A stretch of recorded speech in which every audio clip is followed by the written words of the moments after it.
level of the machine, and then we'll have what we want. So don't wipe out the humans, don't need to get rid of them. You just lower their level of consciousness to the level of the robotoid or the cyborg. You work on the hive mentality, you condition them through the media and so forth and so on, to get them to be down on such a machine-like level that is what creates the perfect slave. Their thinking, in other words, is mechanical. Their emotional responses, and they're basically working just like the average, Cyberman is basically the object of the game. First and foremost, you're not, when you deal with a teen or an adolescent, you're not really dealing with a teenager anymore. You're not dealing with a child. That innocence has long been slaughtered. It's almost like the first agenda is to institutionalize their mind, and so you're not dealing with a person. I rarely see parents interact with their children as an actual person.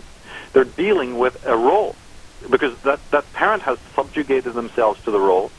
Whether they feel big about it or whether they're just ignorant, I don't know. But they're already caught in the roles, and the person to person, or let's say it even more succinctly, the human to human interactivity is basically null and void. And so therefore what you're doing is you're now just giving a set of rules and a set of laws to a child, asking that individual, that soul, to perform, and you're adulterating its original spiritual and organic intelligence. You don't project trust on the child. You've got to try to micromanage everything that it's going to do in the outside world. You project your own fears, your own longings, and you're using your children as crutches. This is what I see a lot going on in the world. And of course the time will come for them to rebel, and the time will come for them to realize, because the natural intelligence within them will tell them that their parents or the establishment figures are broken. And then they will obviously go towards the Pied Pipers and the Dr. Strangeloves who are waiting out there in the media to give them the false models, and we can list so many of them, which then they will identify with. And this is what is happening. It's just another form of colonialization on the mind of the child. You're not seeing a true child anymore. That's pretty much null and void in today's world. And you're forcing and coercing them to be young adults long before their time, And my mentors like C.S. Lewis, we just finished shooting a C.S. Lewis section in Belfast, so I had to review his work. And he, of course, you'll remember, wrote the beautiful Narnia Chronicles, And even in the misinterpretation of these great men's work, in the kind of way that people have ignored, what the great masters have said about how to raise children and how to keep them doubting and how to keep them skeptical and how to keep them questioning and how to help them with their curiosity, to encourage that and to encourage free thought. It's just continually prohibition. It's continually a state of the prohibitive as opposed to the permissive that is happening. And of course they will rebel against that. And that's the danger, because then they have nowhere else to go except to the media, which then, sends them the worst possible memes that they then embody in their mind. So that when you're seeing them today, they look like they just stepped out of an advertisement in Vogue magazine or off some billboard. They're completely, just completely, what you would call it, the same as everybody. They've identified with all of these particular images that they see, some of them very, very negative, And unfortunately, this is what happens when you have not strengthened their sense of organic intelligence, their natural flow of intelligence, which is very high when children are born. Children are incredibly knowledgeable and incredibly smart, but we work to destroy that natural intelligence. It's really tragic. Why do people follow the Pied Piper?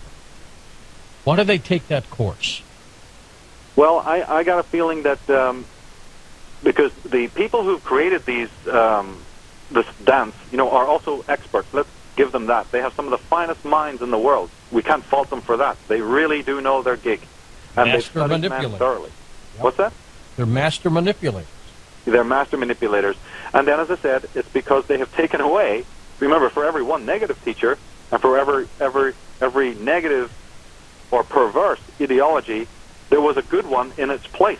And that has been dumbed down, removed, and suppressed, which is a lot of the scholars and teachers that I work with in my work to try and help the world to know, have been suppressed. You can't find their works. You can't find their books. Or we're programmed to believe, it's very complicated to read these guys. It's all pie in the sky stuff. When in fact it's incredible stuff, that they've been mind controlled into believing is very difficult and arduous and all of these different taboos have been put on it. And so, and then remember, as you said earlier on, people have had the rug pulled so much from under them that their focus now is on only the most narcissistic and domestic sort of minutia, that they can no longer even function to widen the horizon, to go down to a library, to browse a library, to, go and research certain things or whatever, So again, the pressures of just daily life, it can also be a big part of it. And I always tell people that email me or contact me is that, look, there are no shortcuts. You have to make the time. You have got to make the time. You've got to show the courage to go the distance, just like anything you love, But you're not going to be able to do it out of fear, and you're not going to be able to do it if you're not able to manage your time and economize your time and fall in love with knowledge and fall in love with this process. That's a very vital thing. Put this in their own reports that's coming, in which all individuality, will be an anachronism. They've put this in their own reports. For instance, Mankind 2000, it's a report people can go on and look up. It was funded by the SRI. It was funded by the Charles F. Kettering Foundation, which people in America will recognize, And so these head foundations that are receiving our money, our taxes, our votes, and we're not just talking about the GAF treaty or the NAFTA treaty, we're talking about these technologically based treaties that are basically, going to shape the entire future from now on all the way up to 2012 and beyond, I mean, there's people like, San Diego professor, for instance, Werner Vinch. He says, I've got a quote here. He says, we're on the edge of a change comparable to the rise of human life on Earth. Within 30 years, we will have the technological means to create superhuman intelligence. Shortly after that, the human era will end. So it's not just Michael Tsarion making this up. We have the top specialists from the top corporations, people with billions of dollars, not just the geneticists I mentioned earlier on, or the philosophers of ancient times, but we have whole corporate structures right now who have got millions of dollars to spend on this.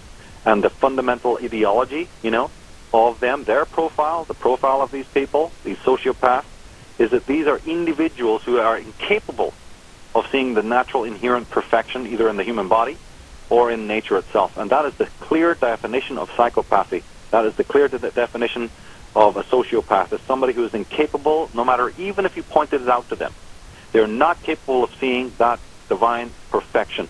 It's just simply not possible. And therefore, they are committed to hierarchical models, and they're, absolutely obsessed with the, the order and the organization of the human being in a very, very dehumanized way. Doubt everything, doubt what I'm saying, doubt what, everyone says. Find your own path, find your own road. Teachers can only be guides to you, just like a signpost is.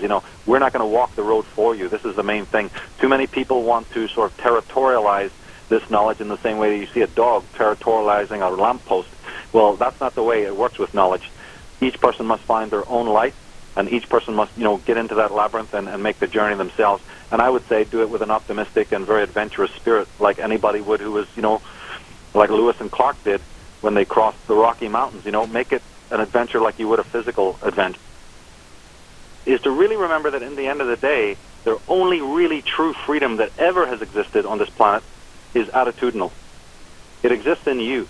It's not something that really is a political thing in a way. If you really get down into the nitty-gritty of it, how can freedom ever really be bestowed by any other agency except yourself? Some of the freest men have been locked up in prisons for very, very long times. Many of them have been even locked in dungeons, in ancient times. Yet they were free because they were free in their mind. They're free in their consciousness. That can never be taken from anybody.